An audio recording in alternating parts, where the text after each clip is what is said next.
প্রসাদ বিক্রয় হওয়ার জিনিস না, তা হচ্ছে প্রসাদ বিক্রির জিনিস।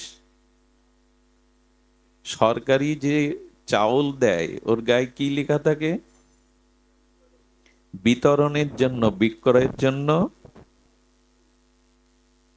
ভগবানের প্রসাদ যেখানে বিক্রি হয় সেই সময় শুরু হয়েছে, এখন প্রসাদ বিক্রি হয়। যদি বলেন 5,000 মানুষ আসলে খেতে দেবো, তা চলবে কি করে? প্রসাদ পেট ভরে খাওয়ার জিনিস না তো। প্রসাদ কিঞ্চিত মাত্র পেলেই তাতে যথেষ্ট। এমন বলা নেই যে বসিয়ে উদর পরিপূরণ করে খাওয়াও। অন্ধকারেই আলোর প্রয়োজন, আলোতে আলোর প্রয়োজন নাই। চারিদিকে এখন অন্ধকার। এই অন্ধকারে আমরা এখন আলো খুঁজবো। এর থেকে কি করে আমাদের নিষ্কৃতি আমরা পেতে পারি? মানুষ সব থেকে বেশি খোঁজ করে সুখ। আর এই সুখ পাওয়ার জন্য তিনটে জিনিস অধিক খোঁজ করে মানুষ: অর্থ, পরিবার, আর কি বললাম, সম্মান, মান। আচ্ছা, আরো গভীরে গিয়ে প্রশ্ন করুন, এগুলি যারা অল্প বিস্তার পেয়েছে, এ পেয়েও কি তুমি সুখ পেয়েছ? গভীরে যদি প্রশ্ন করি, উত্তর কি আসবে জানেন? সুখ পেয়েছি, কিন্তু এখন চাইছি শান্তি। সুখ পেয়েছি কিছুটা, কিন্তু এখন চাইছি, অর্থাৎ মানুষের মূল খোঁজ, মূল প্রয়োজন হলো শান্তির।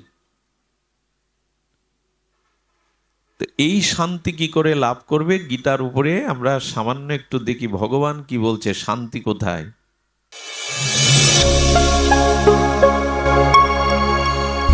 আপনারা দেখছেন সনাতন মিডিয়া ওয়ান ইউটিউব চ্যানেল। কলি পাবন অবতার শ্রী শ্রীকৃষ্ণ চৈতন্য মহাপ্রভু, প্রেম পরতত্ত্ব সীমা, রাসবিলাসীর চরম পরিণতি, প্রেম বিবর্ত বিলাস শ্রীমূর্তি, পরম করুণা বরুণালয়, শচীনন্দন শ্রী শ্রী গৌরহরি, প্রেম চিন্তামণি দাতা শিরোমণি, পরম কারণিক পরম দয়াল, শ্রী শ্রীল নিতাই চাঁদের মহা অনুকম্পায়, শ্রী শ্রী গান্ধার্বিকা গিরিধারীর অহেতুকী করুণায় 131তম 24 প্রহর ব্যাপী অখণ্ড শ্রী শ্রী তারক ব্রহ্ম নাম মহাযজ্ঞ অনুষ্ঠানে শ্রী শ্রী রাধা কৃষ্ণ সেবাশ্রমের পুরাতন মকসেদপুর, তার পূর্বে আজকের এই সুমঙ্গল মাঙ্গলিক যে ভক্তিযজ্ঞ, অমৃতযজ্ঞ, এবং বিশেষত আজ মহাপাবনী তিথি, আজ মোক্ষদা পরম পবিত্র পাবনী শ্রী শ্রী হরিবাসর তিথি, আজ শ্রী শ্রী ভগবদ গীতা জয়ন্তী। এই পাবনী তিথিতে হরিকথার শুভারম্ভে শ্রী গুরুপাদ পদ্মে পরার্ধ কোটি দণ্ডবৎ প্রণতি। তৎসহ সমাগত গৌড়ীয় আচার্য, কুলতিলক, ভক্তজন, সাধুজন, মহন্তজন, গুণীজন, মান্যজন, শ্রদ্ধাশীলা, ধর্মশীলা, দেবীমূর্তি, ধর্মমূর্তি, কল্যাণিয়া মাতৃগণ, সকল ভক্তচরণে সশ্রদ্ধ দণ্ডবত প্রণতি। আজ শ্রী শ্রী মোক্ষদা হরিবাসর মাধব তিথি, ভক্তি তিথি। দেখুন, কিছু তিথিকে আমরা পাবনী বলি। এই পাবনী শব্দের সরলত্ব হল যিনি নিজে পবিত্র এবং তার সংস্পর্শে কেউ এলে সেই বস্তুকেও যিনি পবিত্র করার ক্ষমতা রাখেন, তাকে বলে পাবনী। আবার বলি, যিনি নিজে পূত পবিত্র এবং তার সংস্পর্শে এলে সে অন্যকেও পবিত্রতা দান করতে পারে, তাকে বলে পাবনী। যেমন হরির চরণশ্চ্যুতা গঙ্গা। গঙ্গা নিজে পবিত্র, তিনি অন্যের পাপ স্খলন করতে পারেন। সদ্য পাতক নাশিনী গঙ্গে। তো গঙ্গা যেমন নিজে পবিত্র, তেমনি গঙ্গাতে অবগাহন, গঙ্গার দর্শন, গঙ্গার স্পর্শনে তিনিও পাপমুক্ত পবিত্র হন। তো শ্রী শ্রী হরিবাসর মাধব তিথি হল পাবনী তিথি। এই পাবনী তিথিতে যারা হরিবাসর উদযাপন করেন, যারা নিশি জাগরণ করেন, যারা সাধু সঙ্গে হরিকথা শ্রবণ কীর্তন করেন, এই তিথি যেমন মহাপাবনী, এই তিথির সংস্পর্শে যারা ভজন কীর্তন সাধুসঙ্গ ভজনঙ্গ যাজন করেন, তাকেও এই তিথি মহাপবিত্র করে দেয়। যেমন অগ্নি, যেমন অগ্নি নিজে পবিত্র, আর অগ্নিতে কোনো বস্তু স্পর্শ করালে সেটিও পবিত্র হয়। এই জন্য এই তিথির এত বহুমানন। হরিবাসর তিথি, শ্রীহরি বাসরে হরি কীর্তন বিধান। আজকের দিনে আমাদের উচিত শ্রীমদ্ ভগবতাদি কথা সাধু সঙ্গে শ্রবণ কীর্তন করা, কিছুটা নিশি জাগরণ এবং ভগবত মনন চিন্তনে এই সময়টি অতিবাহিত করা, এই তিথিটি অতিবাহিত করা। সেই ভাগ্য আজ আমরা পেয়েছি। যেই মহাপাবনী শ্রী মৎস্যদা একাদশীতে আর শ্রী শ্রী গীতা জয়ন্তীতে এই পুরাতন মকসেদ পুরস্ত এই ভগবত যজ্ঞে আমরা সেই মহাপাবনী তিথিকে বহু মানন করে, এই পেছনে কারা, এই পেছনে কথা বলতে আমরা সেই সৌভাগ্য পেয়েছি। কিন্তু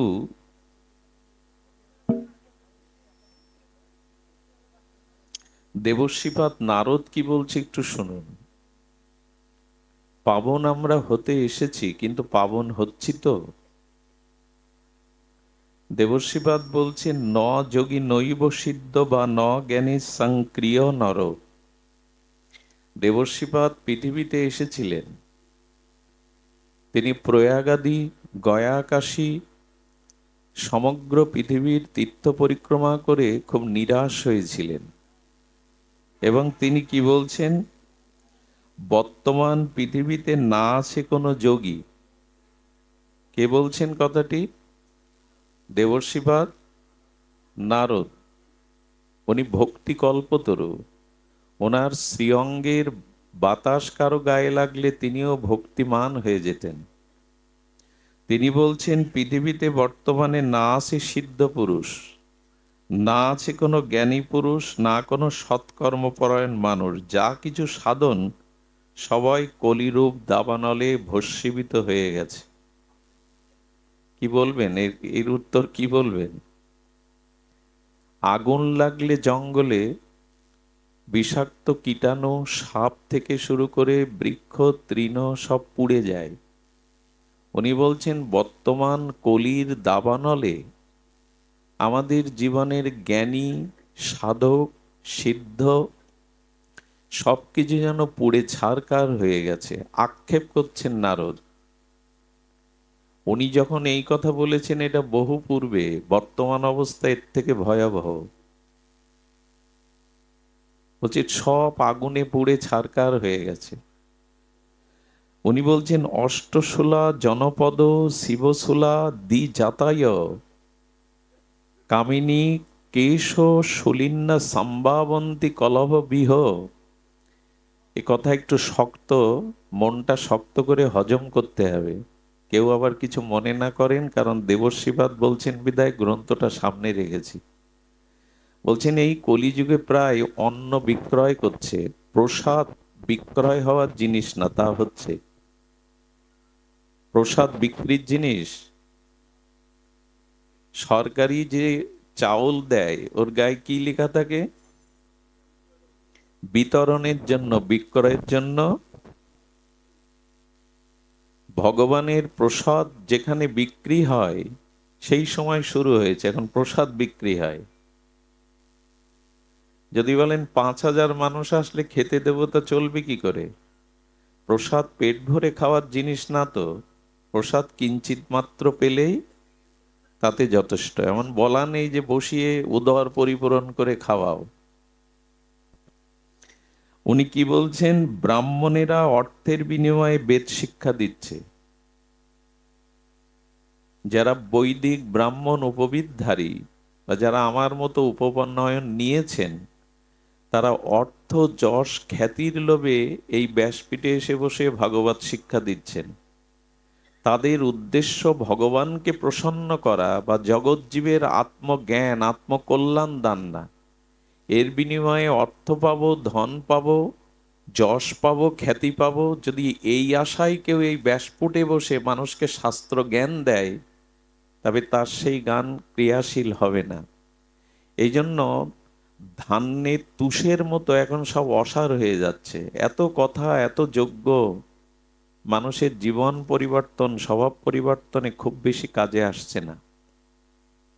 এর কারণ হলো, আমি যদি অর্থের লোভে, যশ, খ্যাতি, প্রতিষ্ঠার লোভে এই আসনে আপনাদের শাস্ত্র জ্ঞান দিতে ব্রাহ্মণ হয়ে বসে যায়, এই জ্ঞান আপনাদের কাজে লাগবে না। কারণ আমার ভগবান ভাব দেখেন, ক্রিয়া দেখেন না। কি বললাম? ভগবান ভাব দেখেন, ক্রিয়া দেখেন না। কেউ ঘরে দৌড় দিয়ে ঠাকুরের সামনে বসে ধ্যানে বসেছে, অথচ মনে মনে বিষয় চিন্তা করছে। ভগবান বলছে ও কপট।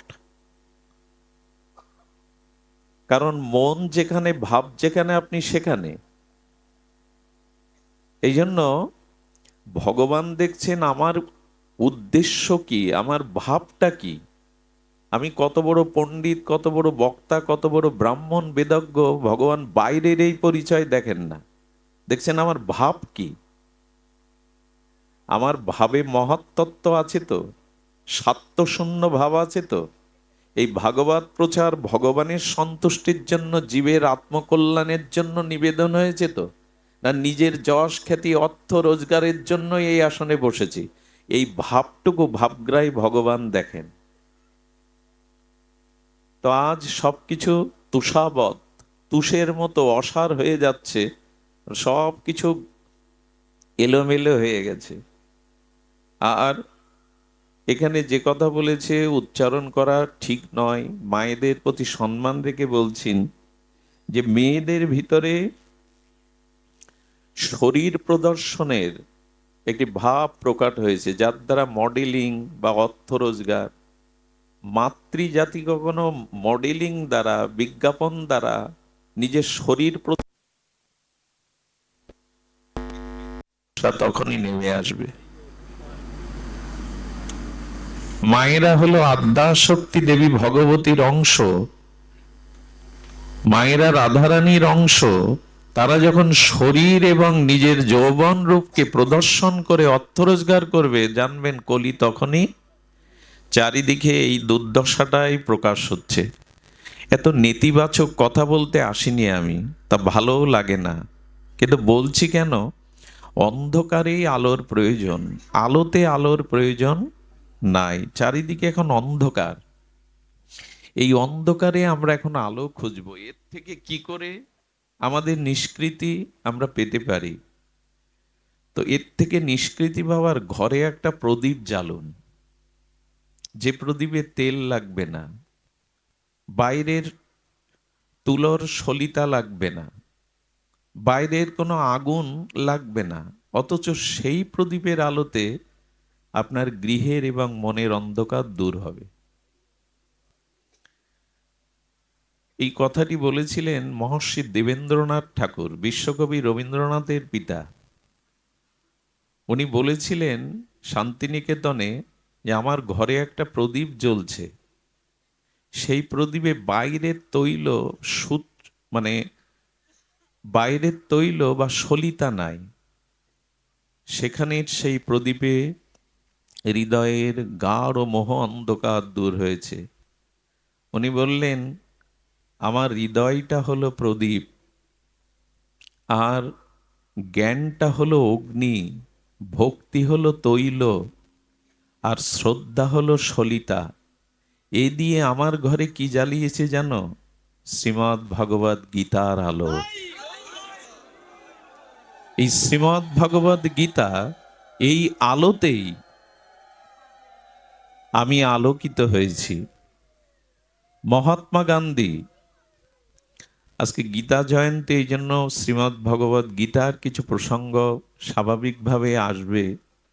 মহাত্মা গান্ধী বলেছিলেন, আমার ব্যক্তি জীবনে, সংসার জীবনে, রাষ্ট্র জীবনে আমি যখনই কোনো অন্ধকারে নিমজ্জিত হয়েছি, সিদ্ধান্তহীনতায় ভুগেছি, গীতায় আমাকে সর্বোচ্চ শ্রেষ্ঠ সমাধান দিয়েছেন। মনুষ্য জীবনে পৃথিবীর এমন কোনো সংকট সমস্যা নেই যার সদুত্তর ভগবান গীতাতে দেননি। শ্রীমদ্ ভগবদ গীতা হলো সার্বভৌম শাস্ত্র। সার্বভৌম শব্দের অর্থ হলো যিনি সমস্ত পৃথিবীর ভূমিকে অধিকার করে আছেন, পৃথিবীর সমস্ত ভূমিকে যিনি মঙ্গলময় কল্যাণময় চেতনা দান করতে সমর্থ। এই জন্য গীতা সারা বিশ্বব্যাপী সার্বভৌম শাস্ত্র রূপে পরিণত। একটি জিনিস লক্ষ্য করবেন, পৃথিবীর অন্যান্য ধর্মের মধ্যে বলা আছে তাদের যে ধর্মগ্রন্থ, সেই ধর্মগ্রন্থ কোনো ভায়া রূপে পৃথিবীতে আসছে। স্বয়ং স্রষ্টা বা ঈশ্বর স্বয়ং মাটিতে দাঁড়িয়ে সেই শাস্ত্র বলেননি। খুব ধ্যান দিয়ে শুনুন।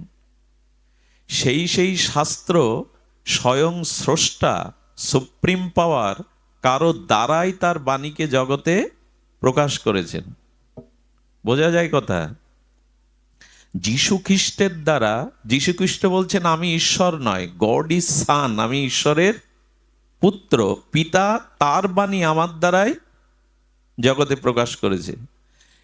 ইসলাম ধর্মের মানুষরা বলছে স্বয়ং ঈশ্বর তাদের সর্বশ্রেষ্ঠ শেষ নবী হজরত রসুলের উপরেই তাদের কোরআন নাজিল করেছে।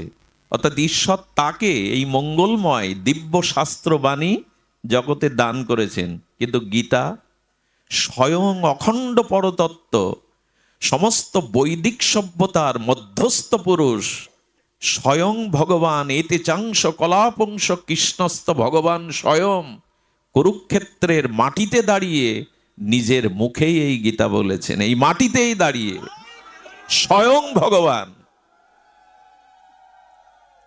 একবার ভেবেছেন, স্বয়ং ভগবান কুরুক্ষেত্রের এই দিব্য মাটিতে দাঁড়িয়ে কম্বকণ্ঠে তার শ্রীমুখ নিঃসৃত মুখারবিন্দ এই গীতার মহাবাণী ভগবান নিজে বলছেন এই মাটিতে দাঁড়িয়ে।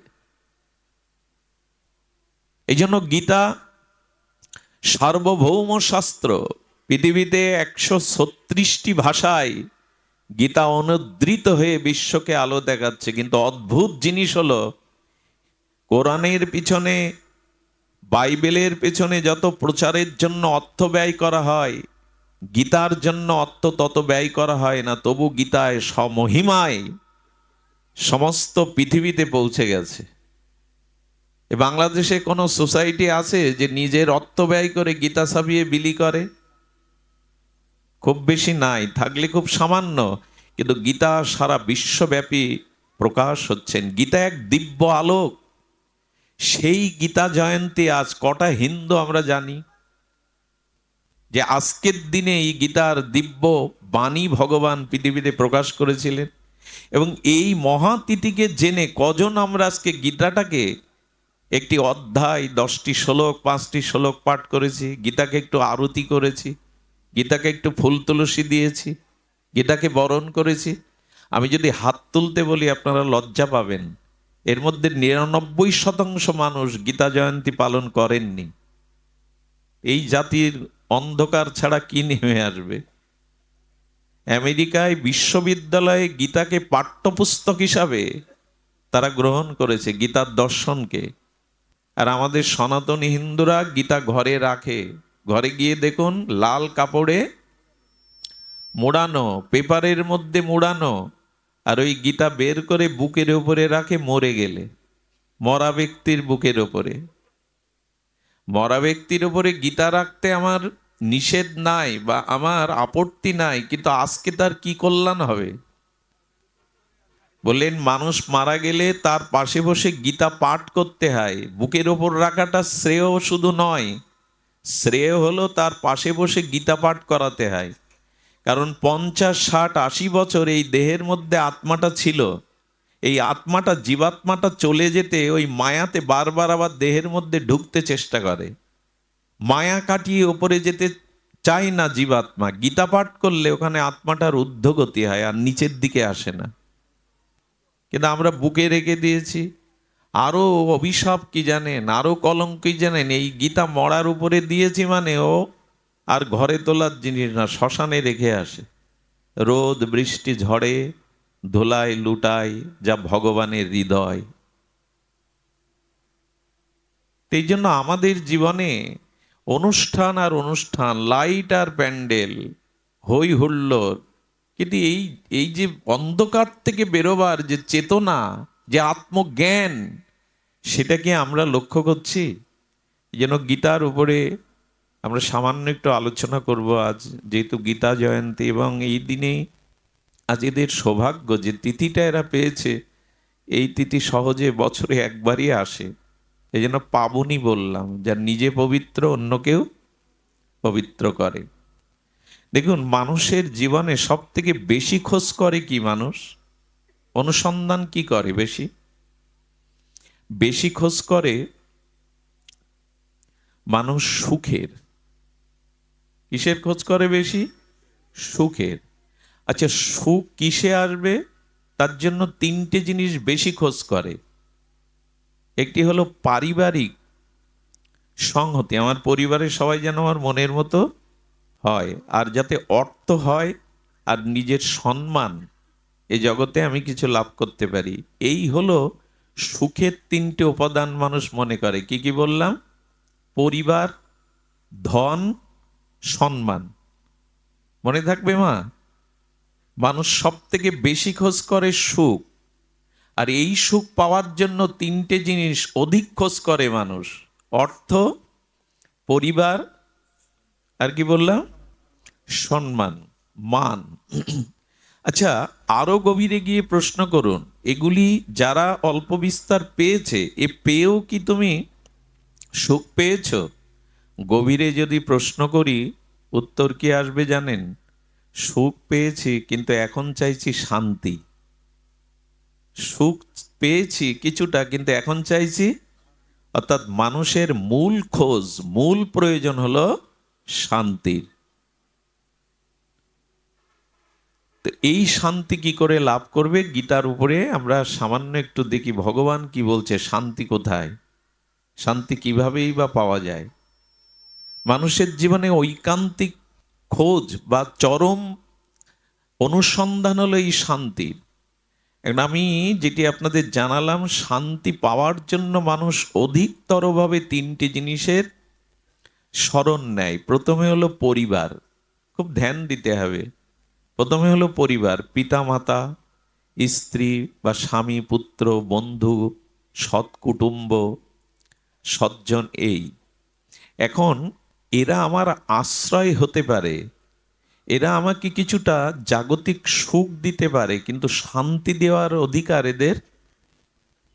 যদি পিতা মাতা, স্ত্রী, পুত্র নিয়ে সবাই শান্তি পেত, পরিবারে অশান্তি নামক জিনিসটা আমাদের এভাবে যন্ত্রণা দিত না। তার মানে আমরা প্রথমে চাই পরিবারের আশ্রয়ে থাকলে পিতা মাতা, স্ত্রী, পুত্র, সন্তান, কুটুম্ব, বন্ধু, সজ্জন, এরাই আমাকে দেখবে, এরাই আমার শান্তির ঠিকানা। এই মনে করেই তো মানুষ ঘর বাঁধে, এই মনে করেই এদের অবলম্বন করে। কিন্তু সবার মনের খবর কি জানেন? এদের আশ্রয় থেকেও সে প্রকৃত বরঞ্চ অশান্তিটা এখান থেকে বেশি ওঠে। কারণ যেমন চেয়েছিলাম তেমন পাইনি। এই জন্য পরিবার আপনাকে আশ্রয় দিতে পারে, কিছুটা প্রশস্তি দিতে পারে। সারাদিন কর্মের পরে বাড়ি এলে কিছুটা আশ্রয় হয়, কিছুটা প্রশস্তি হয়। কিন্তু পরিবারে শান্তি পেলে পরিবারগুলোর এই দুর্দশা হতো না। ভবমহা দাবাগ্নি, সব সংসারের কোথাও না কোথাও আগুন জ্বলছে। এই আগুন বাইরে দেখা যায় না, ভেতরে ঢুকলে বুঝতে পারবেন আগুন জ্বলছে। দ্বিতীয় থাকলো অর্থ, পরিবার। দ্বিতীয় অর্থ। অর্থশালী ব্যক্তিদের পাশে যাওয়ার সৌভাগ্য হয়েছে। আমি অতি ক্ষুদ্র তবু মন্ত্রী থেকে শুরু করে অনেক শিল্পপতি থেকে শুরু করে গিয়েছি, কিন্তু দেখলাম ধনই যে একমাত্র সুখের বা শান্তির কারণ সেটা ঠিক নয়।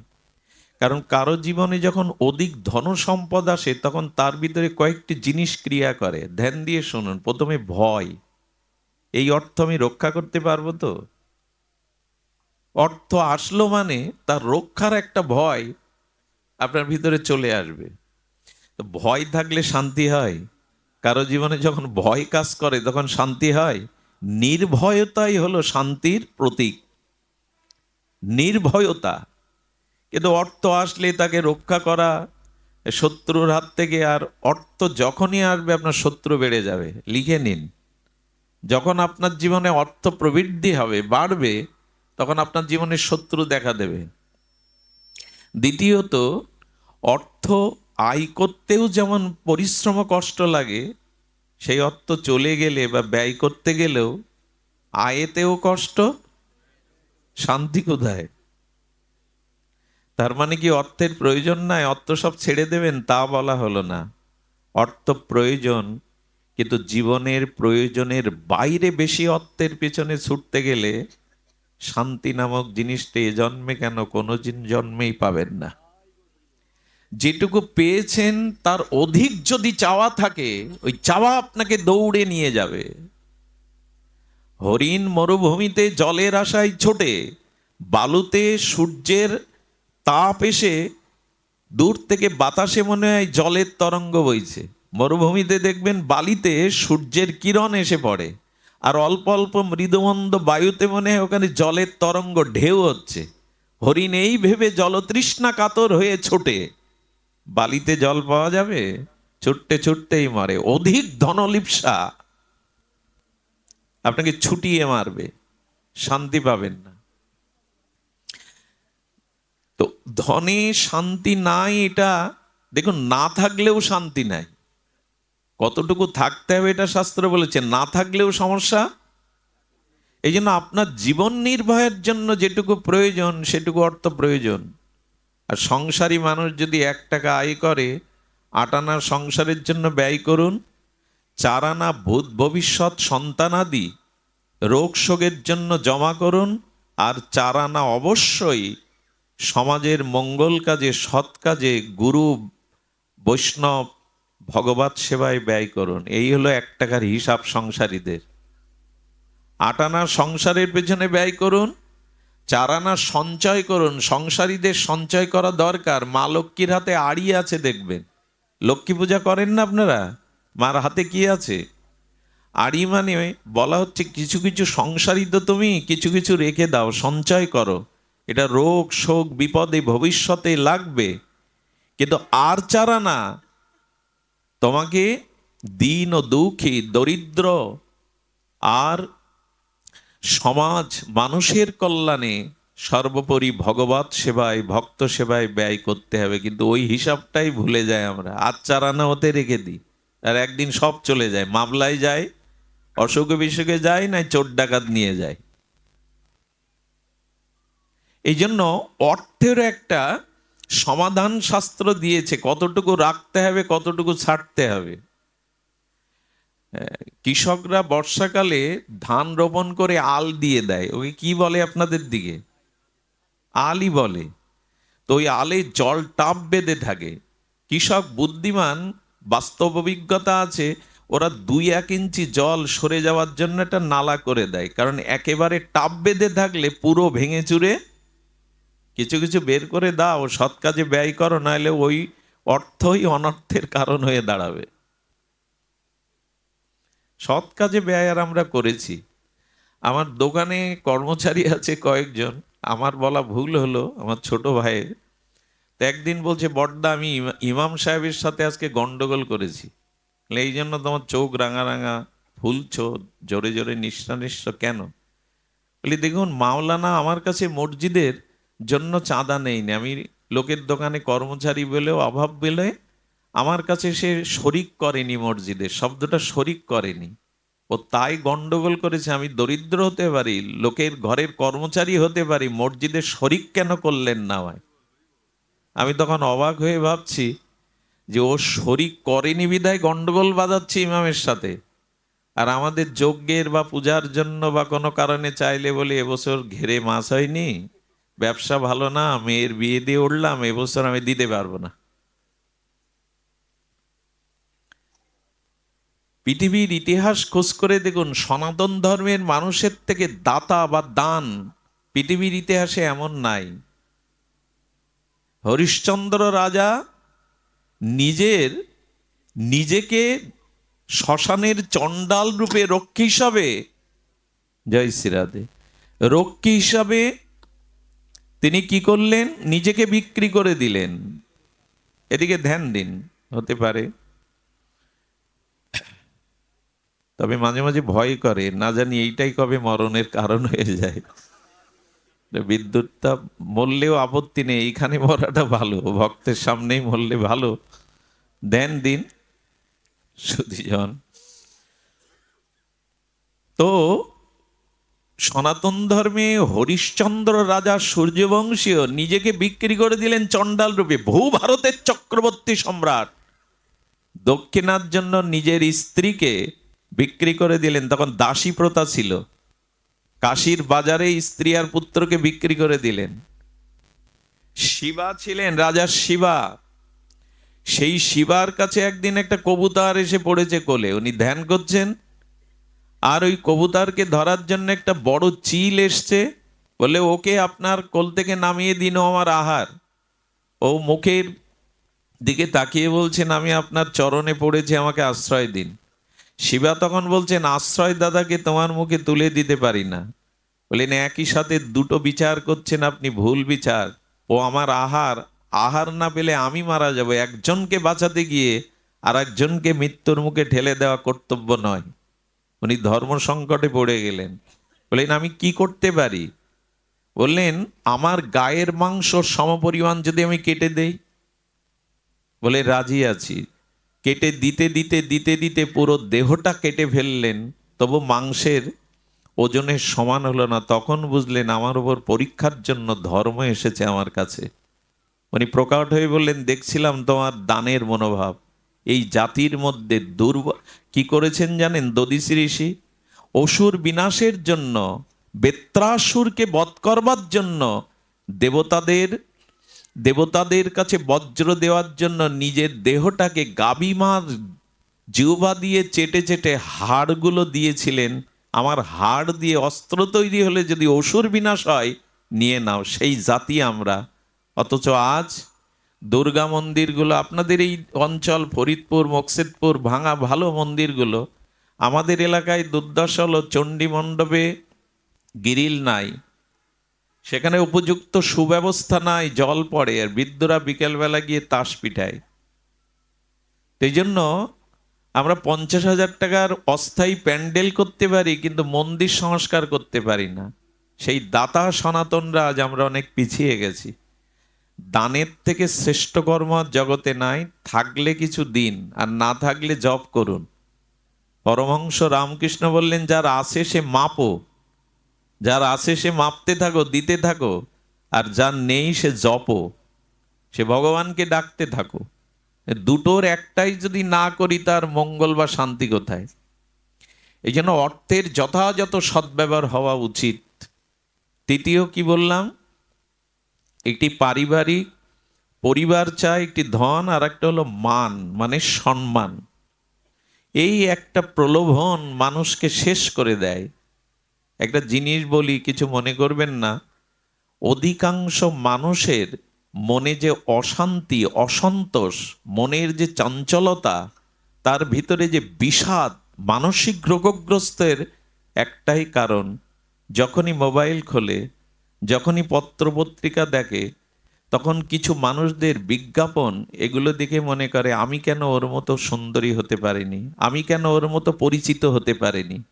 এই অন্যের দেখে আমরা নিজেদেরকে পরিমাপ করার জন্য দুঃখটা ডেকেই আনি আমরা। সোশ্যাল মিডিয়ার এর অন্যতম একটি কারণ। আর একটা কথা শুনুন, যারা সফলতা দেখায় না, যাদের সফলতা দেখেন, ওরা 5 ভাগ দেখায়, 95 ভাগ ঢেকে রাখে। ওই যা দেখছেন ওটা ঠিক নয়, 5 ভাগ দেখায়। এই জন্য অন্যের সাথে কখনো নিজের তুলনা করে ব্যথা পেতে যাবেন না, আমি কেন ওর মতো। এই অন্যের সাথে যখনই তুলনা করতে যাবেন, তখন মানসিক অশান্তি আপনাকে ঘিরে ধরবে।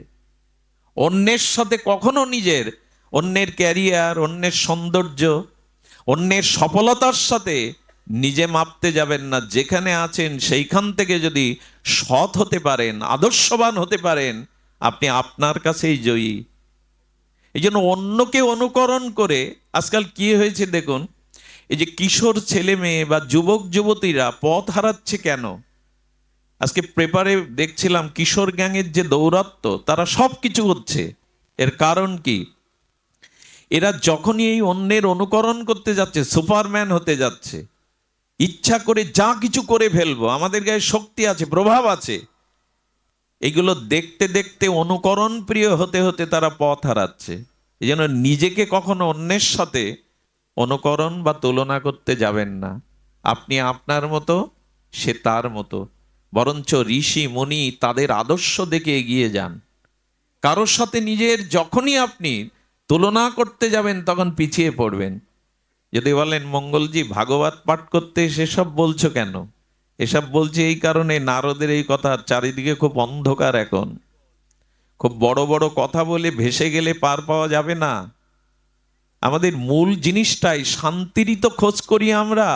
সেই শান্তি পাচ্ছি না কেন? তার কারণই আমাদের ঋষিরা, আর্যরা, আমাদের ভারতীয় মুনি ঋষিরা আমাদের গ্রন্থাবলী, বেদ, বেদান্ত, উপনিষদ, শ্রীমদ্ ভগবত গীতা, ভাগবত এই বাণী বলছেন, অন্যের সাথে তুলনা করতে যাবেন না।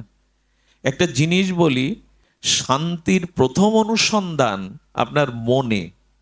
শান্তি কোথায়? মনে। একজন এসে বলছে, বাবা স্ত্রীকে নিয়ে আর পাচ্ছি না, কি করি বলুন তো? আমার জ্বলতে জ্বলতে তো পুড়ে অঙ্গার হয়ে গেলাম। এক কাজ করো, তাকে কিছুদিন বাপের বাড়ি পাঠিয়ে দাও। এরপরে শেষে কি বললো জানেন? বাবা ঘরে একা একা ভালো লাগে না, মনটা শূন্য শূন্য লাগে, কেউ একটু না বকলেও কি ভালো লাগে? আচ্ছা, অশান্তিটা, শান্তিটা কি ওর স্ত্রীতে না মনে? একটু কথা বলুন, কিসে? মনেই। শান্তি বাইরের কোনো পরিস্থিতি আপনাকে দিতে পারে না, আপনার মনই আপনাকে শান্তি দিতে পারে। বোঝা যায় মা? স্ত্রী বাড়িতে আসে তাই জ্বলছে, ঠিক আছে, সে বাপের বাড়ি চলে গেছে, এখন বলছে ভালো লাগে। কেউ একটু না বকলে, কেউ কথা না বললে ভালো লাগে, তার মানে ওর মনেই হলো শান্তি ও শান্তির কেন্দ্র। মনটাকে নিয়ন্ত্রণ করতে হবে, মনের স্থিতি চাই। এজন্য ভগবান বললেন, শান্তি যদি পেতে চাও, আহা, তার প্রথম সূত্র হলো মন মনা ভব, মনটা আমায় দাও। এইখানেই শান্তির সূত্র, মনটা আমায় দাও। দেখুন, মনের এমন ক্রিয়া, আমি আপনাকে 7 মিনিটেই এখন মন ভালো করে দিতে পারি গীতার অনুযায়ী। 2 মিনিট চোখ বন্ধ করুন, এখন করবেন না, বাড়ি গিয়ে করবেন। 2 মিনিট চোখ বন্ধ করে 3 মিনিট জোরে জোরে নিঃশ্বাসটা গ্রহণ করুন আর প্রত্যাহার করুন ধীরে ধীরে। 5 মিনিট ভাবুন, যে পরিস্থিতিতে আছি এই পরিস্থিতি আমার জন্য ভগবান ভালো রেখেছেন। 7 মিনিট আপনি বাড়ি গিয়ে করবেন, আপনার মনের অশান্ত ভাব অবশ্যই কিছুক্ষণের জন্য শান্ত হয়ে যাবে। 2 মিনিট চোখ বন্ধ করুন ধ্যানস্থ হয়ে, 3 মিনিট নিঃশ্বাসটা জোরে জোরে গ্রহণ করে প্রত্যাহার করুন ধীরে ধীরে। আর মনে মনে ভাবুন, যে পরিস্থিতিতেই আমি আছি ভগবান রেখেছেন, এটাই আমার মঙ্গল। 7 মিনিট একটু সময় দেন, দেখবেন আপনার মন শান্ত হয়ে গেছে। আমাদের ঋষিরা বলছেন, যে পরিস্থিতিতে আছো তাতেই আমি ভালো আছি, ভগবান আমাকে ভালো রেখেছেন। এই বর্তমান পরিস্থিতিটাকে, মনটাকে মানিয়ে নাও, বোঝাও আমি ভালো আছি।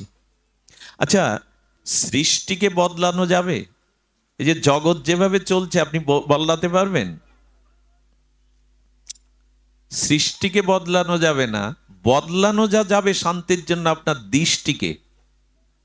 সৃষ্টি বদল করা সম্ভব নয়, কিন্তু দৃষ্টি বদল করা যাবে। যেমন আকাশ থেকে বৃষ্টি ঝরছে, বৃষ্টি বন্ধ করা যাবে? কিন্তু বৃষ্টিতে আপনি ভিজবেন না, তার জন্য ছাতা ধরুন। বৃষ্টি বন্ধ করার প্রয়োজন নাই তো, ছাতা ধরুন, ছত্র ধরুন, আর আপনি ভিজবেন না। তেমনি সৃষ্টিকে বদলানো আমাদের কাজ নয়, এটা ব্রহ্মাও পারে না। ব্রহ্মাও তার সৃষ্টিতে একদিন ধ্বংস হয়ে যায়। ব্রহ্মা যা পারে না, আপনি কি পারবেন? এই জন্য আপনি দৃষ্টি বদলান, সৃষ্টি বদলান না, আপনি দৃষ্টি বদলান।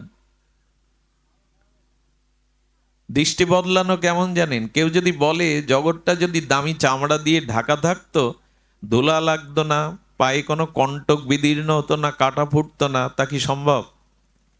পুরো পৃথিবী চমড়া দিয়ে ঢেকে দেওয়া যাবে, চর্ম দিয়ে?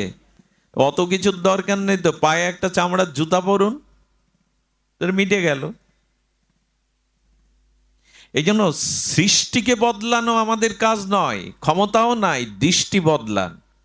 দৃষ্টিভঙ্গিটা কেমন? ভগবান আমাকে যেমন রেখেছেন, বিদুর রাজমন্ত্রী, ধৃতরাষ্ট্রের ভ্রাতা, দাসীপুত্র বিদুর মহাত্মা, তিনি ছিলেন কৌরবদের মন্ত্রী। একদিন সৎ মন্ত্রী, শুধু মন্ত্রী নয়, বিদগ্ধ মহাত্মা বিদুরজি, তিনি অন্ধ ধৃতরাষ্ট্রকে বললেন, আপনি শুধু বাইরের অন্ধ না, আপনি জ্ঞানও অন্ধ। পুত্রের প্রতি এত আসক্তি, এত মমতা ধ্বংস ডেকে আনছে।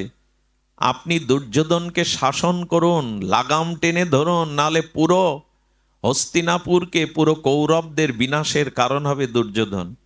পেছনে দাঁড়িয়ে দুর্যোধন বলে, বাহ, আমার খাবি, আমার পদে মন্ত্রিত্ব বসবি, আর আমার নামে একবার বেরিয়ে যা, বেরিয়ে যায় মন্ত্রিত্বকে, আমি তোকে ত্যাগ করলাম। নিজের সহধর্মিণীকে নিয়ে আর বনের পাশে ছোট্ট একটা কুঠির তৈরি করে, মাটির কুঠির তৈরি করে স্বামী স্ত্রী সারাদিন ভজন করে, আর ওই বনের ফলমূল শাক পাতা দিয়ে ভগবানকে নিবেদন করে পায়, আর স্বামী স্ত্রী মিলে ভগবত কথা আলোচনা করে। বলেন, গোবিন্দের কত দয়া, ভগবানের কত দয়া। ওই পদে থাকলে আমি ভজন করতে পারতাম না, সাধন করতে পারতাম না। কৃপা করে গোবিন্দ ভজনের জন্য আমাকে কৃপা করেছেন। এই পরিস্থিতি যেমন, সেই পরিস্থিতিটাকে যদি মেনে নিতে চায় আপনার মন, যে হ্যাঁ, এটা আমার জন্য মঙ্গল, আপনি শান্তি পাবেন। শান্তি বাইরের কিছুতে পাওয়া যাবে না। পরিবারেও কেউ শান্তি আজ পর্যন্ত পায়নি। অর্থের দ্বারাও, ধনের দ্বারাও প্রকৃত সুখ হতে পারে ক্ষণিকের, শান্তি পাবেন না। আর মান সম্মান চাইতে গেলে তার বিপত্তিও আসবে।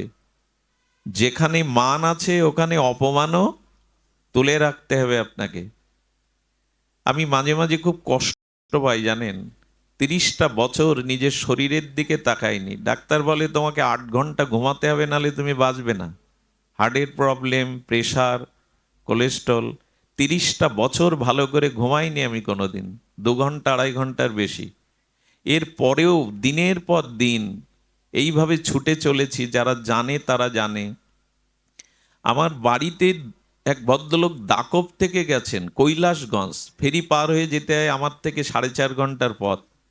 এসে বলছেন, বাবা একটু পাঠ করতে হবে। বললাম, সময় নেই বাবা, ক্ষমা করুন। কথা দেওয়া, তাদের বললে তারা তো পিছাবে না অনুষ্ঠান, তবু আমি চেষ্টা করতে পারি, তবে আমার প্রচার করবেন না।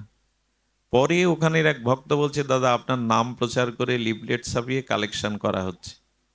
এর পরেও তাকে যখন বারবার আমাকে বলছেন, বললাম, দেখুন আমি চেষ্টা করেছিলাম, আজকে সেই অনুষ্ঠানটা ছিল, কিন্তু তাদের অধিবাস, তাদের প্রচার করা, আমাকে ক্ষমা করুন, অন্য একটা সুযোগ দিন। কি করেছে জানেন? টিওনো দিয়ে, থানার ওসি দিয়ে এবং বিশিষ্ট রাজনৈতিক নেতাদের দিয়ে জোর করা হচ্ছে যাতে আমি সেখানে যাই। এই জাতির জন্য পয়সা কড়ি না নিয়ে রাতের পর রাত এভাবে ছুটার পরও প্রাপ্তি এই। এই জন্য সম্মান চাইলে তার পেছনে কোনো কমিটি যদি আমাদের বলে যে আমরা অনুষ্ঠানটা রাজনৈতিক কারণে কোনো কারণে করতে পারছি না, আমাদের কি বলার থাকে? কিচ্ছু বলার থাকে না। কিন্তু যদি বলি আমার শরীর খারাপ, আমার অসুবিধা, তখনই সেই মানুষ যেভাবে প্রচার করে আমাদের, তখন মনে হয় ঘরে বসে বসে ভগবানকে ডাকে, আর বাইরে যাওয়া ঠিক নয়। এই জন্য সম্মানটার সাথে অসম্মানটাও তুলে রাখতে হয়। তবে এগুলোতে কষ্ট হলেও মেনে নি কেন? ওই যে ভগবান বলেছেন, মান এবং অপমান দুটোই নাও, একটাতে নিও না। দুটোই নিতে শেখো, তবেই শান্তি পাবে। লোকের মালা যেমন পড়ছ, জ্বালাটাও নিতে শেখো, তবেই শান্তি পাবে। একটা চাইলে শান্তি পাবে না। মাঝে মাঝে কলঙ্কটাও ভালো, জানেন, বদনাম কলঙ্ক এটাও ভালো। বলে কলঙ্ক ভালো? বলে হ্যাঁ, মানুষের উপদেশে যখন বিবেক ফেরে না, চিত্তের পরিবর্তন হয় না, কলঙ্কতে বেশি উপকার হয়। কলঙ্ক পেলে না মানুষ তাড়াতাড়ি সংশোধন হয়। এই জন্য ভগবান কলঙ্কটাও দিয়েছেন। এইগুলো যারা মেনে নিতে পারে, সংশোধন হতে পারে, শান্তি এদের জন্যই। জগৎটা কখনো আপনার মনের মতো হবে না, আপনি যেমন চাইছেন এমন হবে না। এই জন্য গীতায় বলেছেন, কে আমার প্রকৃত ভক্ত?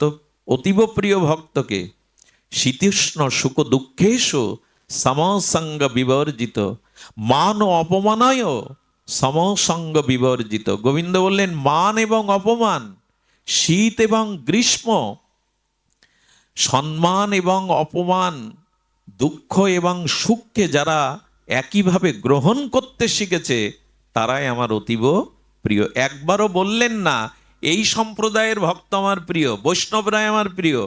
একবারও বললেন না যার গায়ে লাল কাপড় আছে সে আমার প্রিয়। একবারও বললেন না যার মালা তিলক আছে সে আমার প্রিয়। বললেন মান অপমান, শীত গ্রীষ্ম, যিনি সুখ দুঃখকে আমার কৃপা অনুগ্রহ মনে করে দুটোই গ্রহণ করতে শেখেন, তিনি আমার অতীব প্রিয়। যশ মপ যশ মে প্রিয়, সে আমার প্রিয়। কই নিলাম আমরা? একবার তুকারামের স্ত্রী ভগবত বিরোধী, তুকারামকে উঠতে বসতে গালি দেয়। ও তো সংসারে কাজ করে না, রাম রাম করে, সাধুসঙ্গ করে। স্ত্রী রাম বিমুখ, উঠতে বসতে গালি। একদিন বসে বসে সাধু সঙ্গ করছে, রাম কথা গুণগান করছে, স্ত্রী এটো জল সেই সাধুদের আর ওর স্বামীর মাথার উপরে ওই কাঠের দোতলা থেকে ছুঁড়ে ফেলেছে, এটো জল। সাধুরা বলছে, বাবা জল পড়লো। তোকারাম তো সবই জানেন। বলে, বাবা আকাশে মেঘ করেছিল, একটু বিদ্যুৎ গর্জন করেছিল, এক পশলা বৃষ্টি হয়ে গেছে, এইভাবে মেনে নাও। আচ্ছা, একে কে দুঃখ দেবে? ও বলছে আকাশে মেঘ করেছিল, একটু মেঘ গর্জন করেছিল, দুপশলা বৃষ্টি হয়ে গেছে।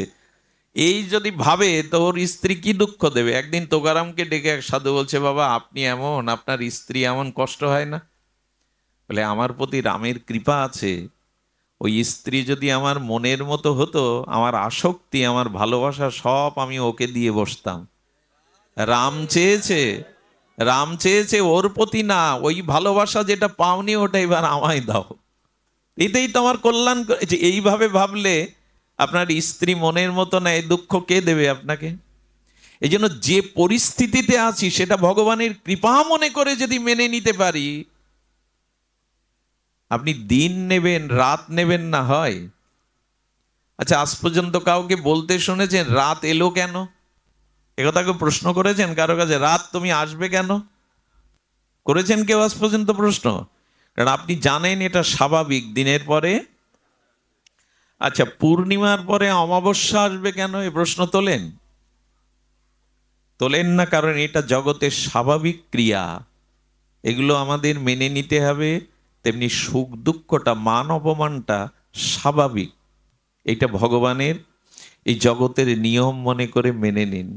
আরে ব্রহ্মা বলছেন, বসুমাতা গিয়ে জানাচ্ছে পাপের ভার বেড়ে গেছে, প্রভু আমি আর পাপ সহ্য করতে পারছি না। ধরিত্রী মা বলছেন গাভী রূপ গিয়ে, ব্রহ্মাজি আপনি সৃষ্টিকর্তা, আপনি একটা উপায় করুন। এত পাপ, এত অত্যাচার, এত অন্যায়, আমি ধরিত্রী, আমি পাপের বোঝা আর বইতে পারছি না। এত পাহাড় পর্বত বইছি, কিন্তু পাপ এত ভারী আমি বইতে পাইছি না। ব্রহ্মা কি বলেছিলেন জানেন? আমি গবেষণা করে কি করব, সমাধান আমার কাছে, চলো ক্ষীরোদ সাগরের তীরে গিয়ে ভগবানকেই আমরা আরাধনা করি। আরে ব্রহ্মা যদি কিছু না করতে পারেন তা আপনি আমি কি করব? সৃষ্টিতে কি হচ্ছে, কোথায় হচ্ছে, এ ভাবনা ব্রহ্মা ভেবে কিছু করতে পারছেন না, ভগবানকে ডাকছেন, আপনি আমি কি করব? ভগবানকেই ডাকুন, তার শরণাপন্ন হন। তমেব শরণাঙ্গশ্চ সর্বভাবেন ভারত, তৎপ্রসাদাৎ পরং শান্তি, স্থানাং প্রাপস্যি সশতশতম, এই হলো শান্তির উপায়।